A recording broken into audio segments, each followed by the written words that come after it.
Welcome to the podcast, Let the Prophet Speak. Today we are studying the book of Daniel, chapter 8. That is the book of Daniel, Parak Ches. We just learned in the last chapter of a dream that Daniel had regarding four beasts, which represented four kingdoms. And that in the end, the only kingdom that was going to last forever was the kingdom that was led by the people devoted to the one and only God. Again, this week, today, chapter 8, we have again another vision of Daniel, another strange vision with interesting answers. And again, I will reiterate that and as we study these last several chapters of this book of Daniel, remind yourself of what I spoke about in chapter 7a. To the extent that it's obvious and clear which nations and which events Daniel is speaking about in his dreams, of course we will identify them. I will try my best to avoid using what Daniel says to make predictions about the future or to claim that he is referring to things that are in the future. Not that he's not referring, obviously he's referring to things that are in the future, but the lessons of Daniel are not to tell us that in year such and such, kingdom of so-and-so is going to conquer the kingdom of such and such. The lessons of Daniel is to teach us about how the cycle of history works and about how the only way the world will find ultimate peace and cooperation is when the entire world is unified in the singular purpose of establishing God's kingdom on this world, a kingdom based on justice and righteousness. And let us now go ahead to Parak Ches, the 8th chapter, verse 1. Bishnat Shalosh, in the 3rd year, L'malchut Belshazzar HaMelech, in the kingdom of Belshazzar the king, Chazon nir'eh Eli ani Daniel. There was a vision that was seen to me, I Daniel, acharei hanira Eli batchila, after the vision that I had seen before. So in chapter 7, if we recall, the vision was in the 1st year of the kingdom of Belshazzar. This occurs a little bit later in the 3rd year of Belshazzar. During the reign of Belshazzar, this was the time when the Babylonian kingdom was sinking further and further and further into chaos, hedonism, gluttony, and decrepancy. I don't know if there's such a word. But, and in the 1st year, like when we learned chapter 7, that was when the Persian kingdom conquered the Median kingdom and unified the two. So there was a Persia that was now growing in power and influence after it took over Media and was starting to expand its influence over the Middle East. And anyone with any sense was able to see that as Babylon declined and Persia rose, that it was only a matter of time until Persia was to conquer Babylon. So it was in this context that this dream came about. During this time, there, of course, were also other nations in the world, other than Persia and Babylon. But now Persia and Babylon were the two contenders for the biggest power in the Middle East. But there were other contenders starting to appear on the world stage at this point. The kingdom of the Greeks was already starting to become a force to be reckoned with in Greece. They were in their early days. They weren't yet a strong, mighty empire or anything. It was before, obviously, the days of Alexander. These were days that are to come several hundred years later. But anyone with an eye and anyone with an understanding of world politics knew and understood that there's this potential nation from the West, taking in Greece and Macedonia and that area that was a rising star and may one day knock out the whole thing.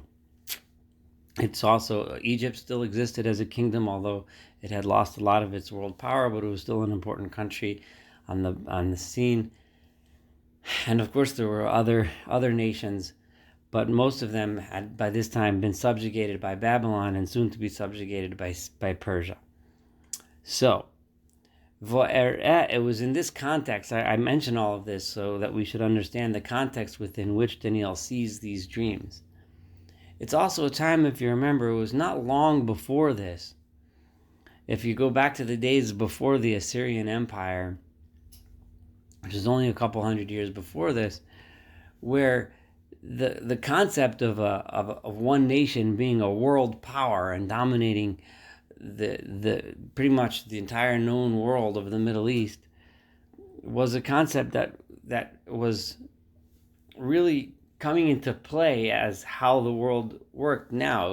It was scary for people to look around and see that you have these large, powerful nations now equipped with the metals that are required to create weapons that are powerful enough to if one acquired them enough and trained the soldiers enough to acquire power over others and to build these kinds of nations.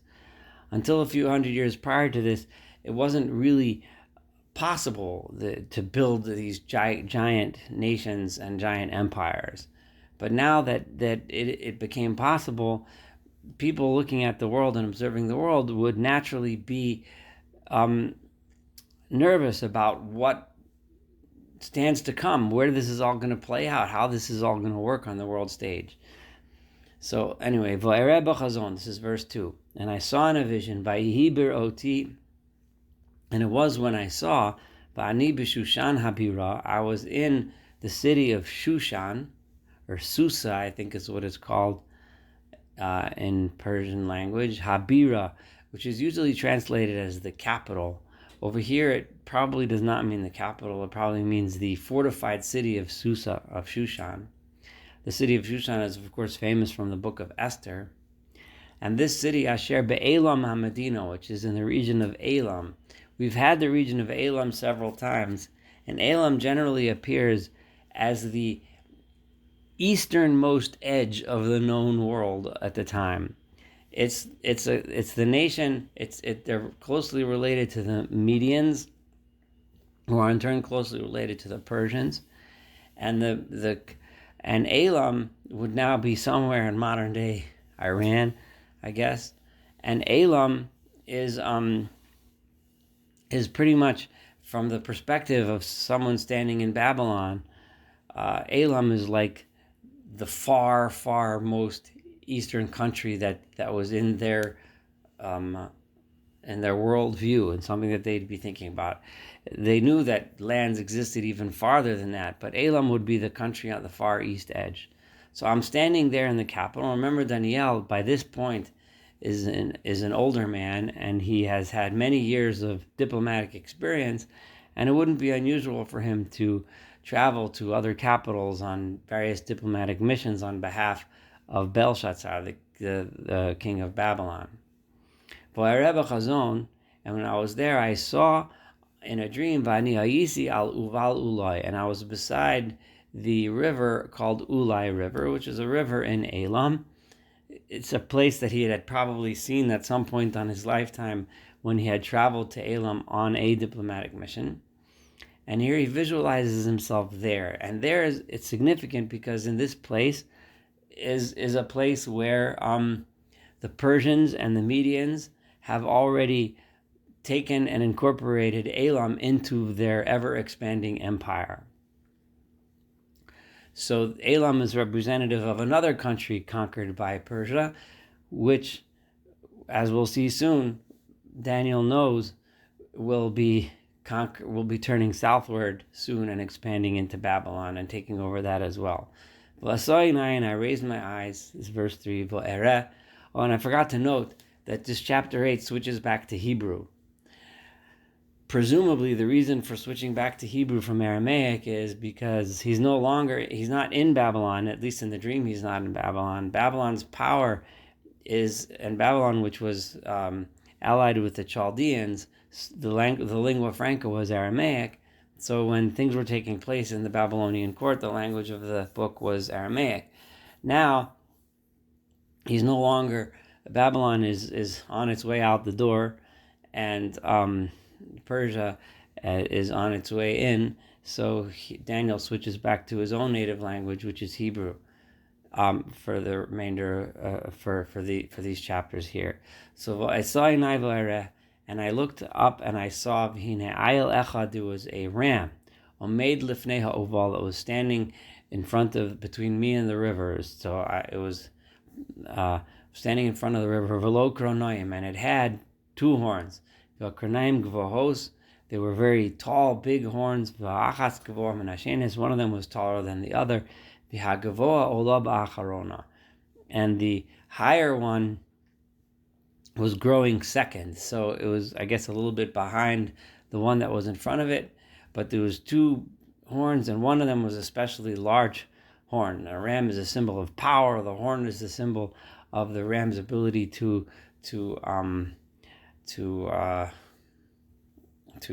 spread its power, to destroy others.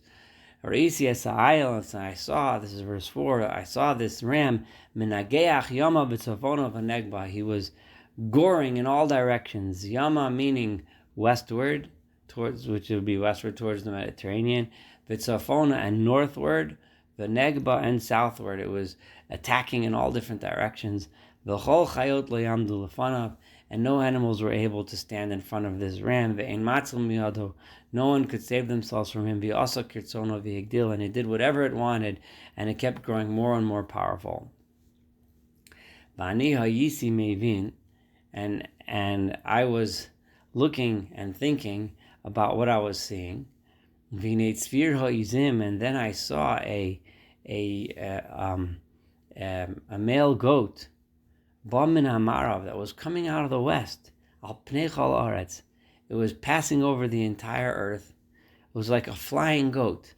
Ve'ein nogea ba'aretz. It was flying. It wasn't touching the ground.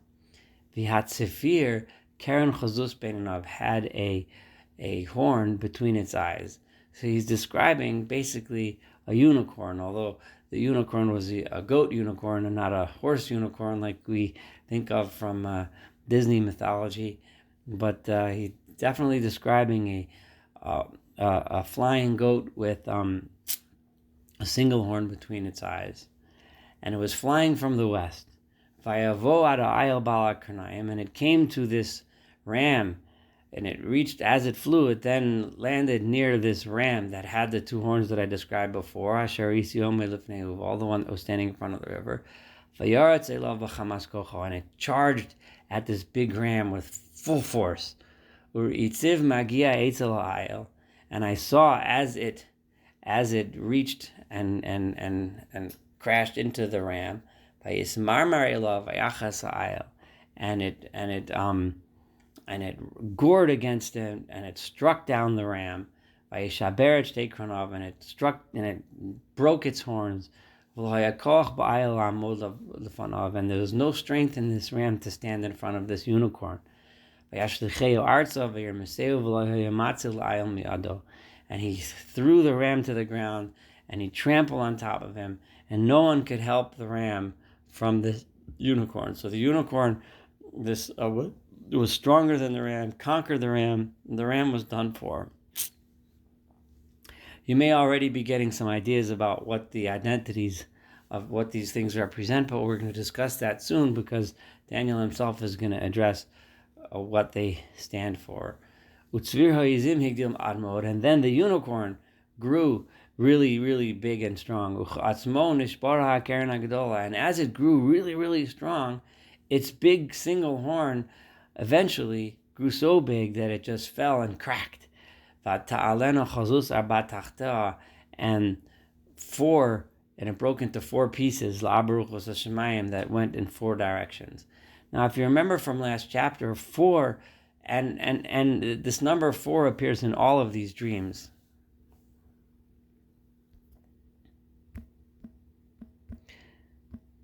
And 4 represents 4 different types of kingdoms.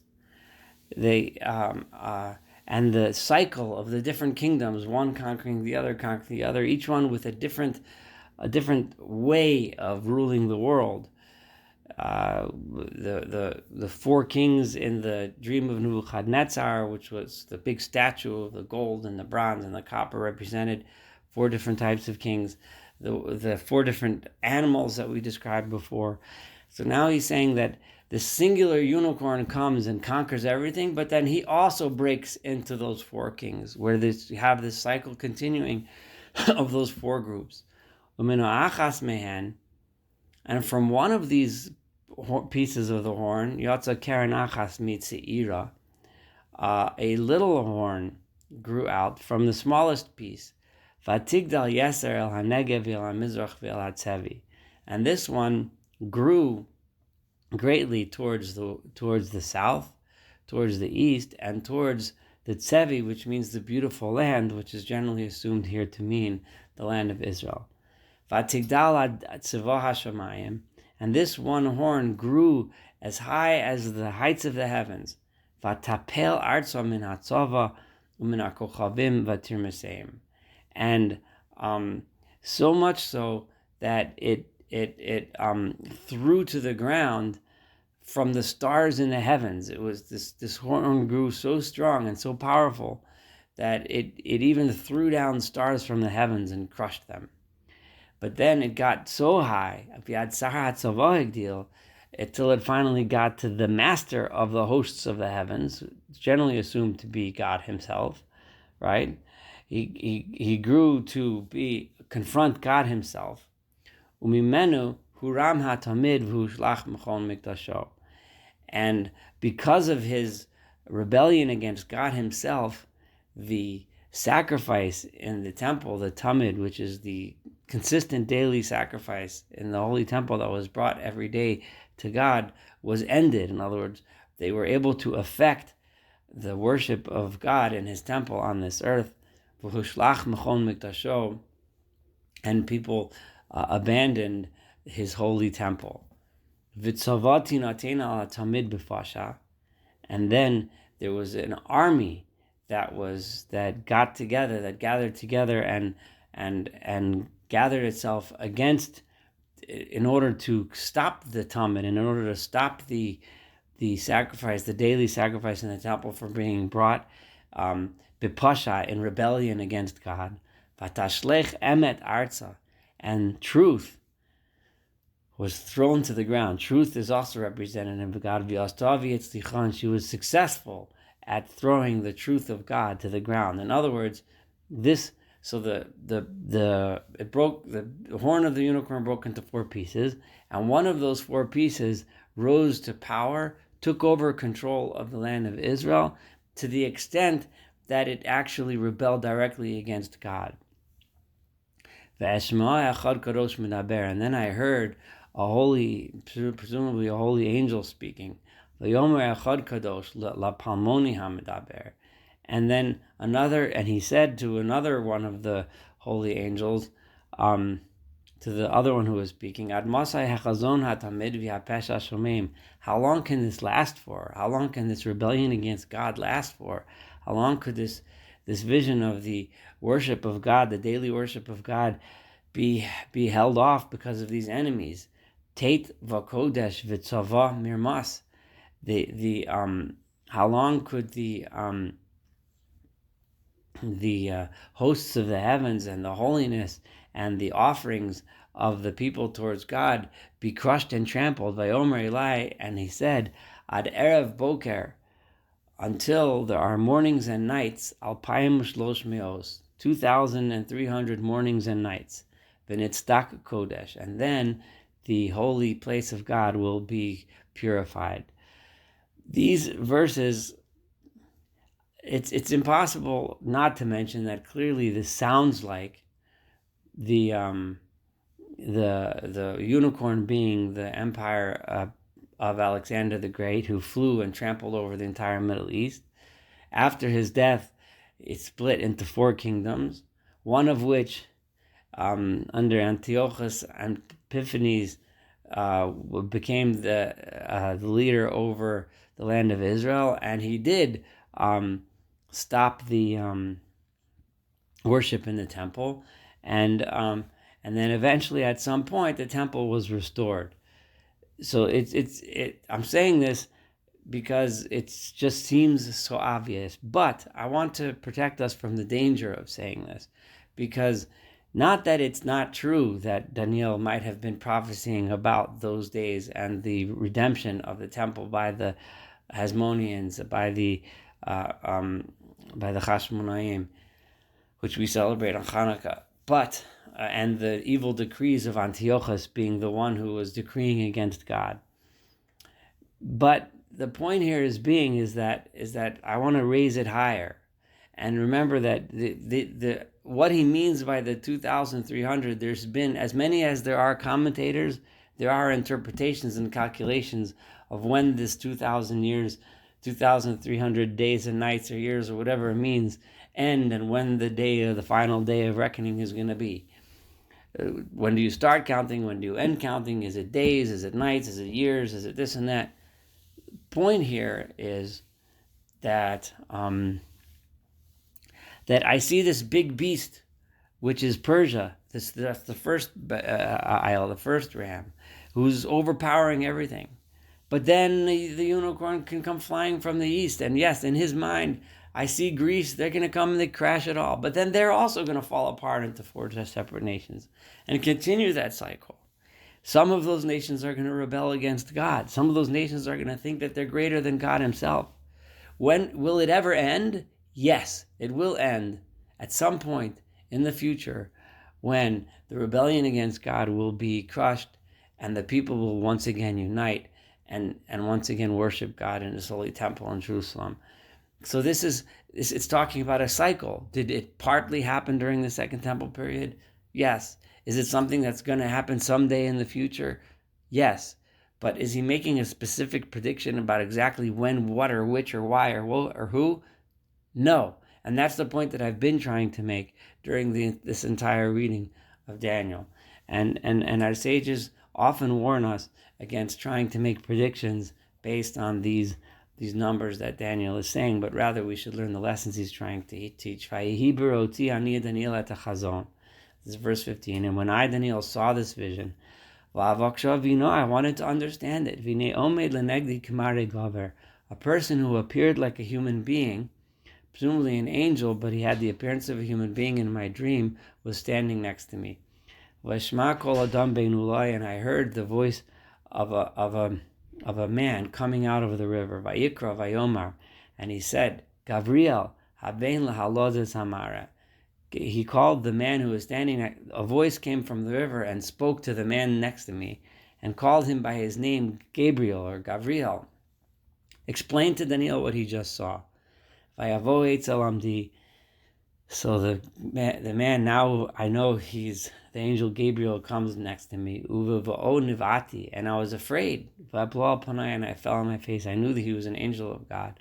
V'yomer lai havein ben adam ki le'etz ketz hachazon. What you just saw was a vision of the end of times. So, was the end of times during the Second Temple? No. Almost every calculation made on the basis of this vision has passed, and the end of times hasn't come yet, which just hones in on the lesson that we should not be using this to calculate when the end of times are, but to learn that there will be an end of time, so to speak, a time when we all unify under God. And that is what he's referring to. And it's something that we're working towards, and one day we'll see. But no one can get up and say, oh, it's going to be on Tuesday, November 12th or whatever, based on whatever calculation they decide. Uvedabroi me, and as he spoke with me, near Damti al Panai Arza, I was overcome by a deep sleep. Vayigabi, and he touched me. Vayamideni alamdi, and he stood me up. Vayomer, and he said, I'm going to tell you what's going to be after all of the anger of God is spent, and God decides to no longer punish the world, and the time has come for the world to be one again and for the end to happen. The ram which you saw, Balkanaim, which had the 2 horns, Malchem Madai Paras, those are the kings of Media and Persia, which we've already assumed on our own. which seems pretty obvious based on the perspective that Daniel was standing to. V'at Safir HaSoir, and that unicorn that you saw, Melech Yavan, represents the king of Greece. V'at Karen HaGadola Asher Beinav Hu HaMelech HaRishon. And the big horn is the first big king that's going to stand up and lead Greece to become a big conqueror. With our retrospective scope glasses on, clearly that would be Alexander the Great. But the point being that there will arise a great king from Greece, and he will come and conquer the rest. But then eventually even that powerful king will be broken, and 4 kings will stand under instead. Each one will arise, but none of them will be as strong as the first king, who is the strongest. And at the end of their kingdoms, when their sins are going to grow and grow, and when God is sick and tired of all of their sins, they've reached a point where of no return, then Yamod Melech Az Panim Umevin Chidos. A smart and intelligent king is going to get up, a king who's going to understand and know, and through his wisdom he's going to be able to lead. He will have a great strength, but not from his strength, in other words, not from his physical prowess, but from his abilities, from his understanding. He will be able to rule. And he will be extremely destructive towards God, but he's going to do it by using philosophical arguments, cultural arguments. He's going to use it. He's not going to argue with God by using swords and weapons, but he's going to do it by setting out a culture and a type of wisdom which will challenge God, and he will be successful. And he will be successful at corrupting and destroying even the holy nation of Israel, the ones that know to serve God. He will be successful at infiltrating into them with his ideas, not with his might, but with his ideas. And because of his mind, and because of his like I keep saying, his ideas and his philosophies, he will successfly do it with deceit. He'll infiltrate us with lies. He'll infiltrate us with false notions. And in his heart, he's going to think he's great. With peace, he's going to end up destroying many. In other words, not through war, but through spreading his ideas and notions, he's going to destroy many nations. And he will rise up against God himself. He will deny which presumably means he will deny the existence of God himself. And when such a person attacks God through this type of attack, it's not going to be an army that breaks him down, but it's going to be God that breaks him down. It's not going to be a hand that's going to come and punch him and knock him down, but it's going to be belief in God. It's going to be worshiping God. It's going to be living the life of justice that God wants us to live. That's going to bring this king down.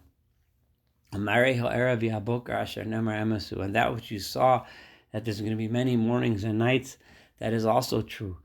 And keep this vision secret, because this pertains to days way off in the future.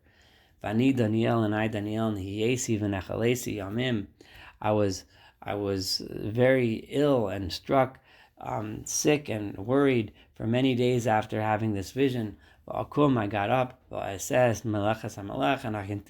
continued on my mission, which sounds like he actually might have been in Elam. It might not just have been a vision of being there, but he might actually have been there on some diplomatic mission. I completed my diplomatic mission, and I was in wonder about this vision. And I did not understand it, and it was very difficult to explain what this vision was. Now, he was told to keep it a secret, but meanwhile it's written here, so it's not exactly clear that he kept the secret, but it is on a certain level, because, like I said, didn't reveal to us specifics about when and how and who and what and how and why, but he just revealed to us this general idea and concepts of human history, which we do see every day in front of us. Thank you so much for studying Daniel chapter 8. Looking forward to studying chapter 9 and the rest of the book of Daniel together.